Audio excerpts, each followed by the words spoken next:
and I would like to take this opportunity to introduce Michael Tinker with the USGS. On his talk today is going to be an introduction to the HydroAdd Tool. And I'd like to just turn the floor over to Michael, and thank you very much, Michael, for doing this presentation for us. Thanks, Keith. Appreciate the invitation.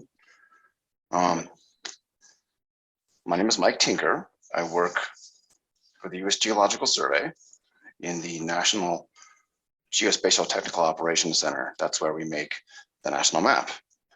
That includes U.S. topo maps. I work in Hydro, Partner Support Group. I support the Hydro theme of the national map. That's the NHD, National Hydrography Dataset. This presentation is about hydrographic addressing to the NHD, in particular, our new web-based addressing tool called HydroAdd. HydroAdd allows you in a web browser to address your data to the NHD, to make your features in your data coincident to the NHD. In other words, to perfectly snap your data onto the underlying NHD features, and in the process, spatially join some of the attributes of the NHD features to your data. Addressing your data allows you to track your own geospatial assets in relation to the NHD. Address data also allows for some special kinds of geospatial analyses. So in this presentation, I'm going to show you a couple simple use cases, and then I'm going to do a live demo of the HydroAdd tool. Some of you are going to be familiar with addressing. Some of you might have seen a variant of this, some of these slides before. Bear with me. This is for the newbies, and then we'll get it to a live demo at the end. But first, we need to get into the weeds just a little bit. I need to define what hydrographic addressing really means in a bit more detail. So here's what that means. First, we have a stretch of river in the NHD is called a reach. Reach in the NHD has unique 14-digit code, the reach code. Second, reaches in the NHD have measures. 0 is downstream, 100 is upstream. No matter how short or how long a reach is, it will always have 100 measures. Think of the measure as like a percentage upstream. So now that you have a reach code and a measure for every single reach in the NHD, you have a network addressing system. You can describe any point in the NHD uniquely with the reach code and a measure. Now you could always use a geographic address, such as a latitude and a longitude. But when you're doing hydrographic addressing, it's very useful to have a network address. For example, this USGS stream gauge sits at this reach code, ending in 0421, and measure 19.8. It's very easy to understand, it's easy to describe. One of the main benefits of a network address is that it allows you to resynchronize your address data when the NHD is updated, because the NHD has been undergoing constant revision. The world is always changing, rivers move around, so sometimes address data gets left behind when a flow line moves or needs to be resynchronized. So that's what HydroAdd Batch QC is for. It allows you to snap your address data back to its original stream in the case the flow line moved during revision. I'll show you that in just a minute when we get to the live demo. So there are other terms that you will hear for addressing, such as linear referencing, or indexing, or linking. These all mean the same thing. The term event describes the actual address data. This is an old term. It goes way back to the linear referencing days on transportation network. There are some baggage associated with this term, but it's still widely used in hydrography. Case in point, USGS has point events packaged in the NHD itself. We have nearly 300,000 events that we have already done the work of addressing for you. There's more than 150,000 stream gauges, 60,000 dams, 2,000 watershed hydrologic unit outlets, also known as pour points. Okay, so now we're ready to illustrate a couple of use cases of address data. Address data allows for modeling and analyses. In this map, the width of the flow line depends on its flow in cubic feet per second. This model is possible because we addressed USGS stream gauges. Many of these stream gauges have many decades of flow and velocity. They have associated upstream drainage areas.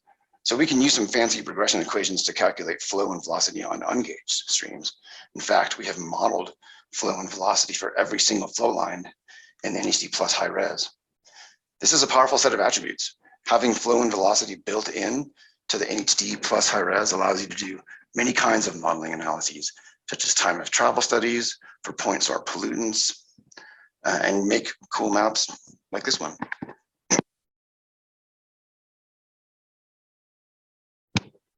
Address data is also useful for tracking assets.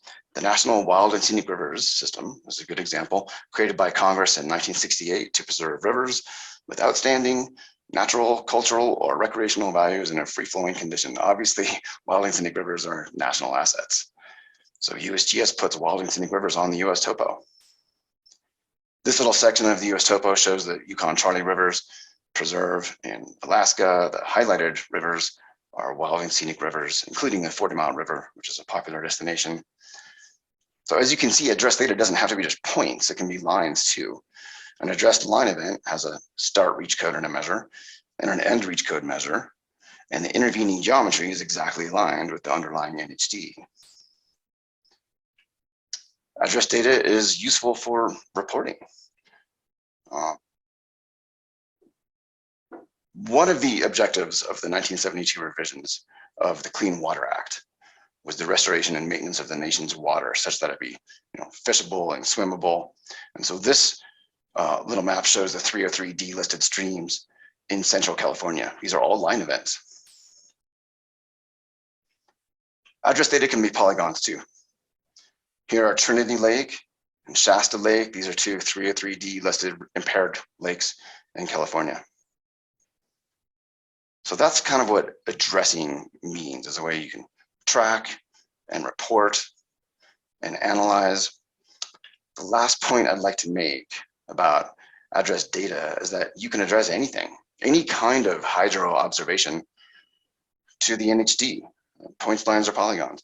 So the question becomes, what's your business need? How can we help? I'm in the partner support group for NHD after all. So that brings me to HydroAdd. We've come full circle. HydroAdd allows you to address your HydroAdd allows you to address your data and to edit it and maintain it and synchronize it. It works in a browser, so teams can collaborate on addressing projects. The NHD in HydroAdd has national extent. There's no limitation, so you can work anywhere in the United States that has NHD. That means no more checkouts from the HMP, no more downloading NHD stage products. HydroAdd is easy to use, it's flexible, it's powerful. And we released HydroAdd about 1 year ago. So it's getting, since we released last February, I'm getting close to 200 users now. One last thing is that you have to have an account on ArcGIS Online to use HydroAdd. If you have ArcGIS Pro, then you have ArcGIS Online. That's sort of a package deal that Esri does. So let's get into a live demo. So let's go. Okay, do you see the application? Yes, I can see the hydrography addressing tool in your browser. Lovely, thank you. So when you first log in to HydroAdd, this is where you land. You land at the login. You can log in with DOI, or you can do ArcGIS Online as a login. I almost always do DOI, but I'll do ArcGIS Online today. And then it asks for a login. This is authenticating. We just use Esri to authenticate. Okay, and we're logged in.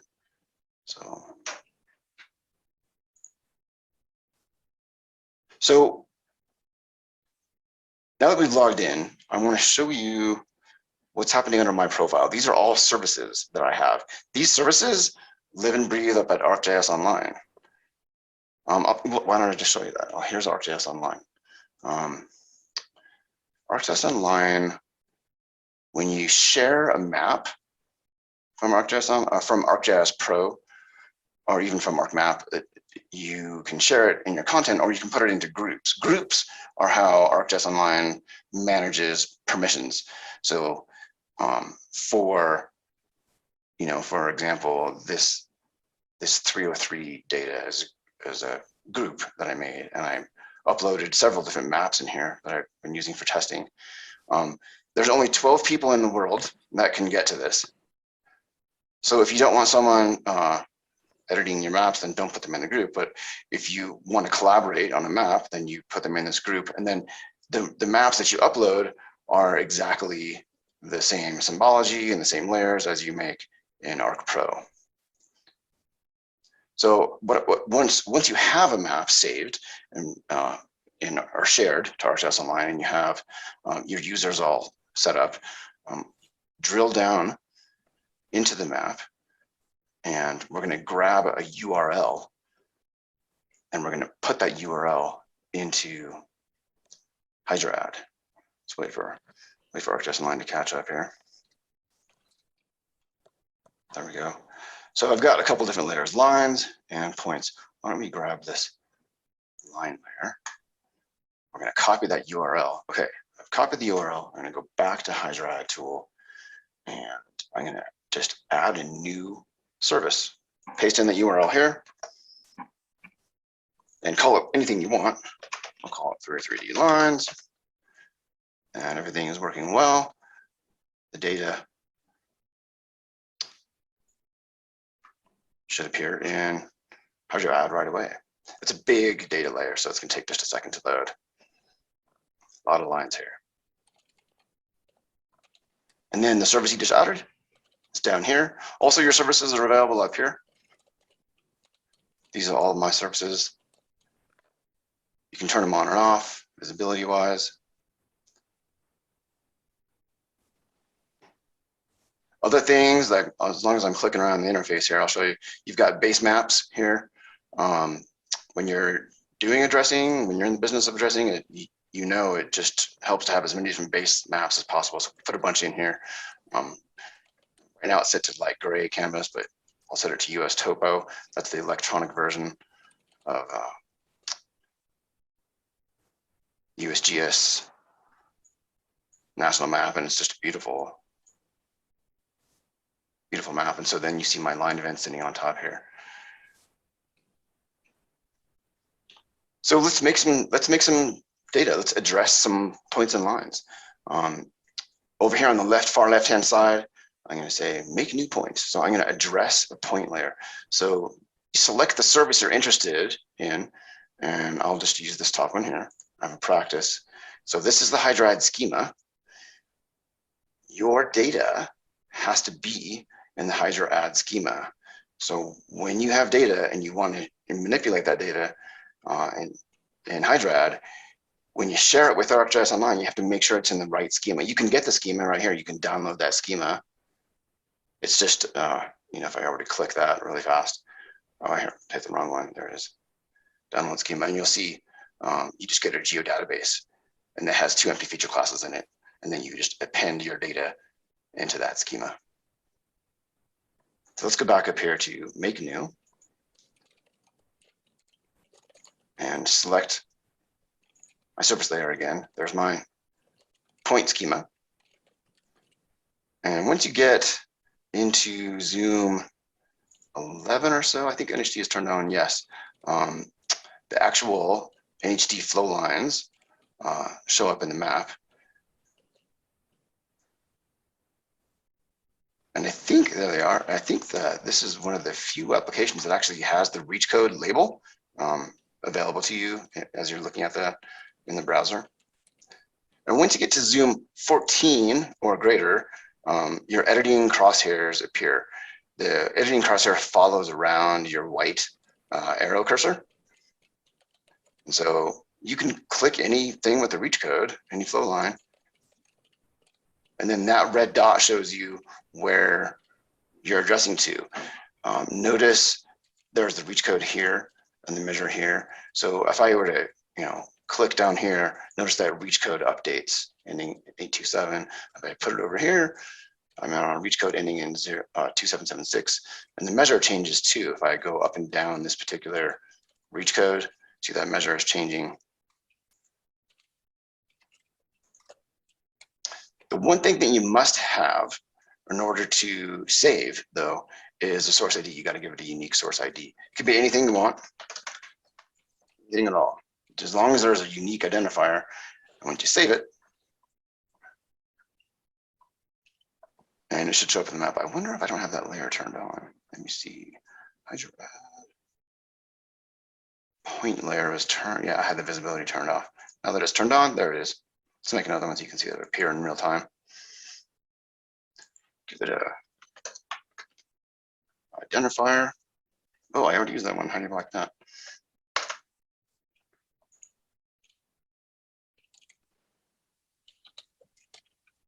And there it is.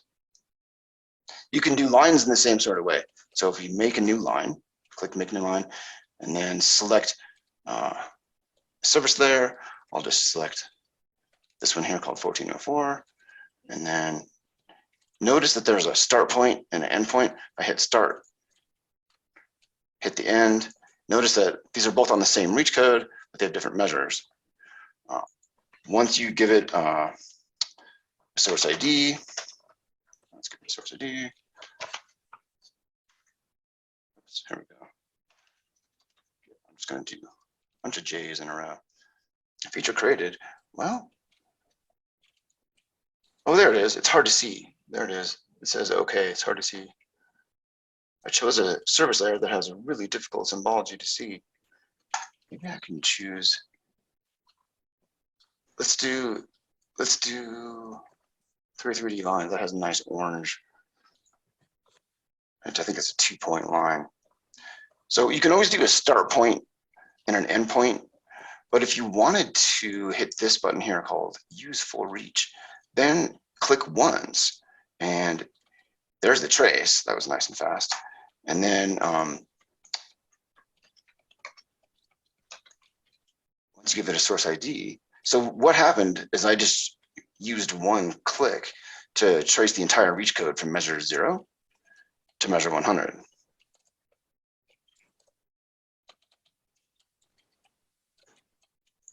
And it was unable to make.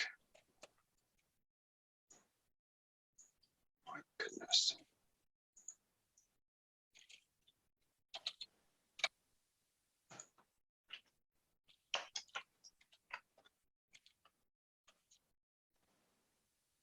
Okay, how about I show you what batch QC looks like.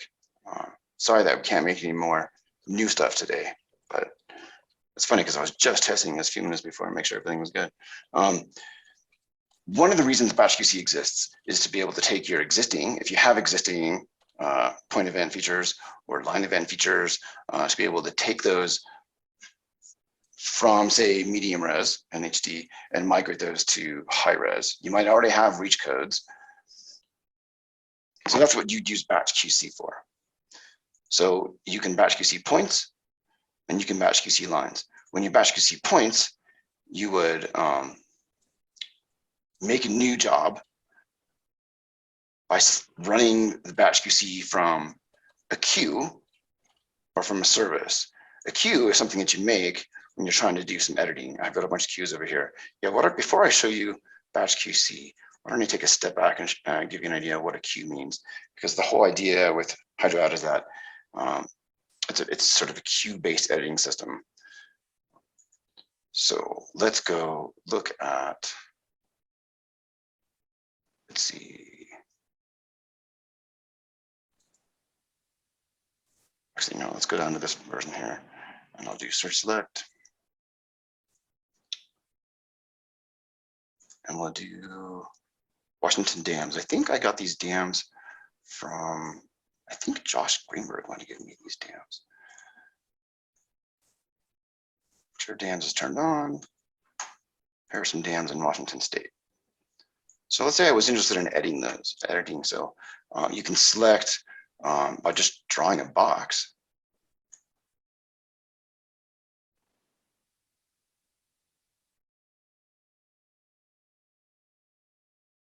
And there's the selection. I've selected 73 items.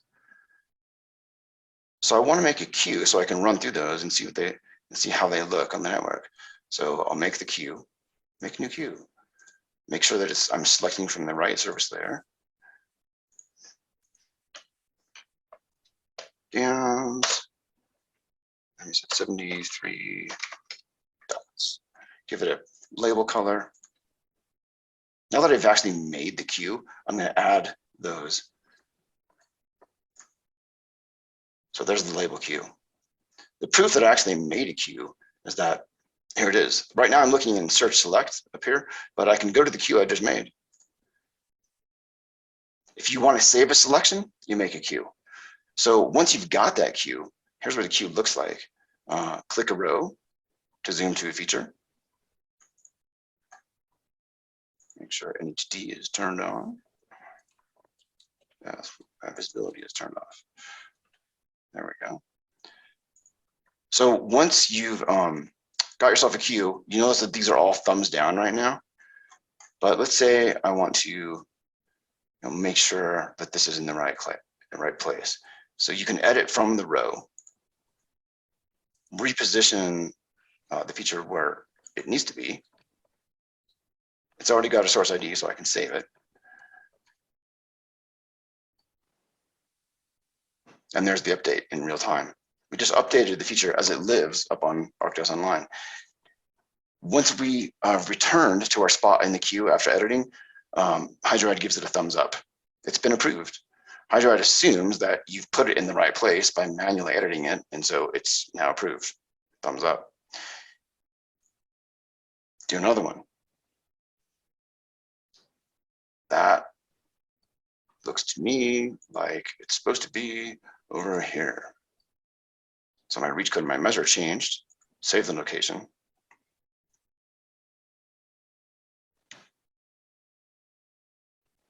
And there's the update. So you can sort by what's approved.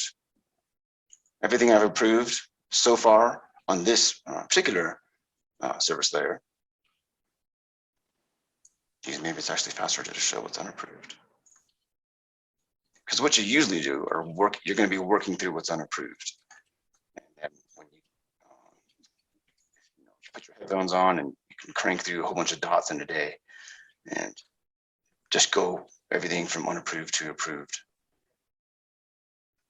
Show approved is acting pretty pokey right now.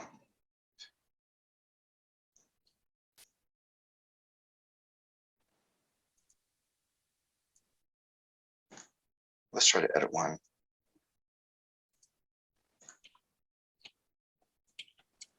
Oh, whoops. Let's zoom to that location.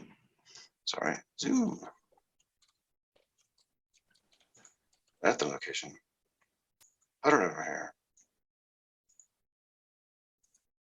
So normally it's going to drop me back to my place in the queue, but we're only looking at unapproved right now, so my queue just got one shorter. You can do the same thing with lines. There are lines, you can make a lines editing queue. And I believe I have some line editing. Yeah, here's one. Let's look at this one.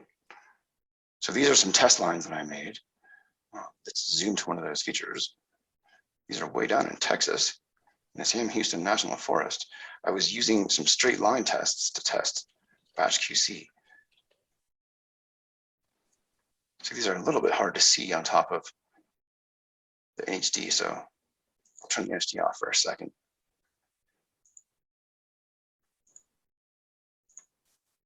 I'll show you what batch QC looks like on these lines in just a moment.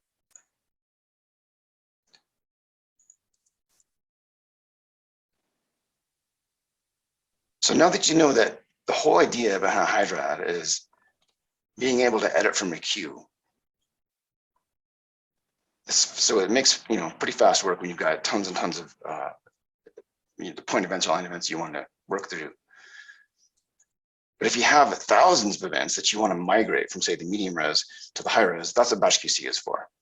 So you can make a new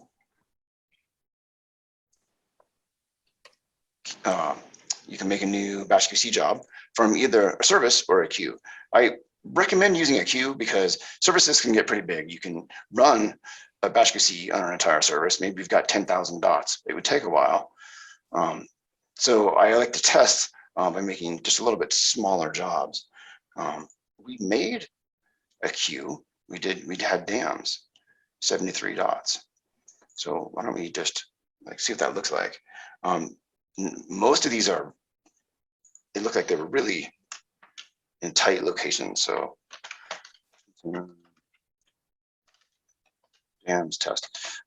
Any flow line within 50 meters of one of those dots, it will snap to a flow line. If there's a flow line there within 50 meters, it would snap to it. The QC tolerance is how far do you allow something to move? How far do you allow something to snap before you say it's thumbs up or thumbs down? Let's say it moves. So let's say you give it a 40-meter QC tolerance. If it's within 50 meters, it'll snap to it. But if it moves more than 40 meters, it's not automatically thumbs up. This is important when you don't already have an existing reach code. If you have an existing reach code and the flow line with your reach code is within that 50-meter tolerance, it'll snap to it. It'll skip over some other random flow line to get to the right reach code. So HydroAdd will honor the reach code when you're doing batch QC, which is very handy if you've got about 10,000 events that have already been addressed to the NHD medium res. If you don't have reach codes, but you have a genus underscore name, it'll honor the name. So that's also very handy to know what name it is. If you have that data already, if you have a name or if you have a reach code, HydroAdd will honor it. If you have both name and reach code takes priority. So once you've made, just run the job here. So if 73 dots, you can see it's working through them right now. It's sending the dots, it's pulling the dots from ArcGIS Online, runs it through a bit of logic up here. And you can see how many are approved right now, how many are processed, and how many are published. It's important to know that nothing is final until you publish. In other words, the results that you get for your batch QC job live here on HydroAdd application server. They're not really published until they're not really updated on ArcGIS Online until you say go update. So this allows you to QC your results on the application server first before you update your service layer on ArcGIS Online.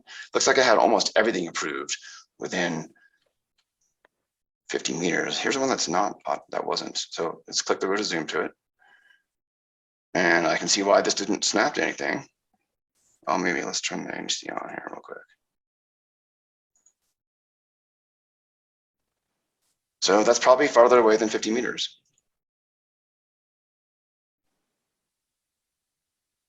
Let's see if we can find any others. There's only a few. Yeah, it looks like there's only one. So if you're happy with these results, and these are pretty good results, there's a couple things you can do. You can publish the whole thing back to ArcGIS Online, and every single dot that you have will be updated on ArcGIS Online. Or what you could do is make a queue of what is only unapproved and then publish everything else. Make a queue of what's unapproved and publish what's been approved. So that's a fast way you go, put what's good up on ArcGIS Online, update it so it's sort of automating what you're doing, and then go back and manually approve, manually update the stuff that was thumbs down.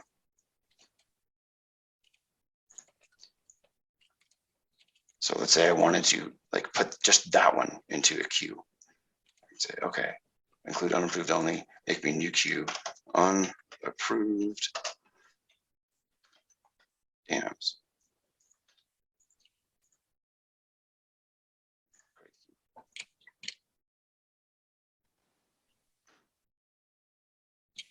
And just go see if our queue actually shows up.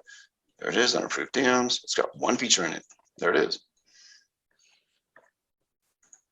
Let's edit that, put it where it's supposed to be, right here probably. Save it. There's the update. Same thing with lines. Let's make a lines batch QC. Lines. So what I'd like to do is batch QC those straight lines I was talking about, SLT, straight line test. That's the queue I made. It's got like 10 features in it.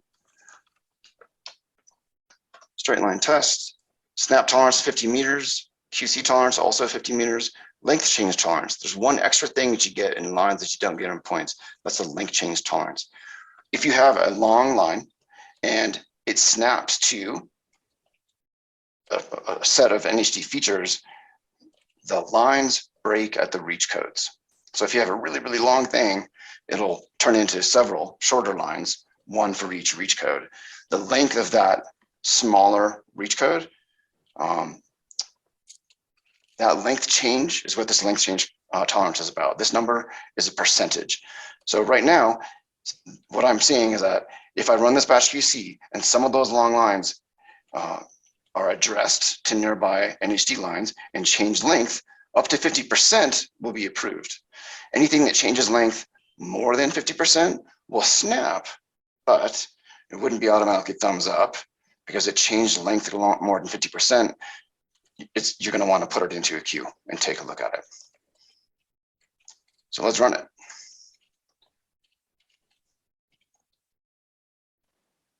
Okay, there are 10 features. Lines takes a little bit longer. There's 2 dots plus the intervening geometry.